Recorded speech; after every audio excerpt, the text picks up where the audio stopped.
United Nations Women, in collaboration with the National Institute for Legislative and Democratic Studies and Defense College, have organized a 3-day strategic sensitization workshop with senior officers of defense, other security agencies, and relevant committees of National Assembly in Abuja to enhance gender-responsive security operations and community dialogue.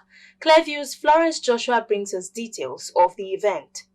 There is a global call for gender-responsive approach to improve the security situation in the world. The Director General, National Institute for Legislative and Democratic Studies, Professor Abubakar Suleiman, who was represented by Professor Shadrach Best, noted that the overall objective of the workshop was to increase support and visibility for enhancing gender-responsive security operations and community dialogue, as well as give voices to women in security.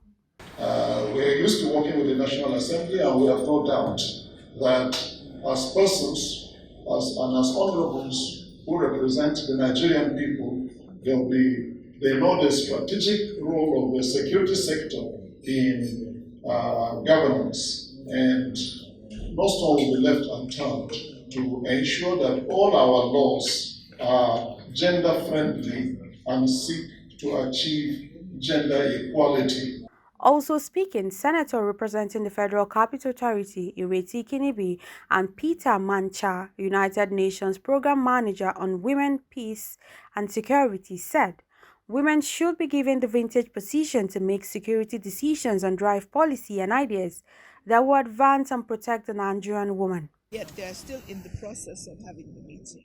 But the whole purpose of it is for the security agencies to be more gender friendly, to have more inclusivity of gender, more gender equity within the security agencies, because it will enhance policing of the communities, it will enhance security.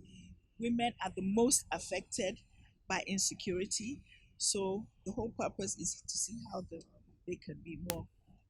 Security agencies, any one of them, whatever slot they have, we can start with 25% reserved for women. If they do that slowly, they will get more women within security agencies. Nigeria has a National Action Plan on Women, Peace and Security, which was launched in 2013 and 2017 respectively. The security institutions are keen into the UN Security Council Resolution 1325. Most of them now are adopting gender policies, but we feel these policies are means to an end. We need to support them to operationalize these policies so that women will be protected, especially vulnerable groups, especially women and girls, will be protected at all times. And there will be significant increase in the number of women in strategic positions in security institutions. The statistics shows that the number is low. And the reasons are not far-fetched. We live in a patriarchal society where this profession are seen as exclusively reserved for the men.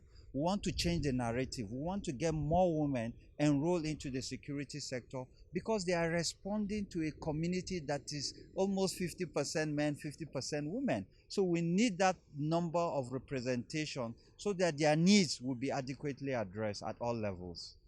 War, violent conflict, terrorism, and violent extremism have differential and devastating consequences for women and the girl child. In the face of this, women all over the world are leading movements for peace to rebuild communities, and there is a strong evidence suggesting that women's participation in peace processes contribute to longer, more resilient peace after conflict. And despite this, women remain largely invincible to and excluded from peace processes and negotiations. Florence Joshua reporting for Clearview News Desk.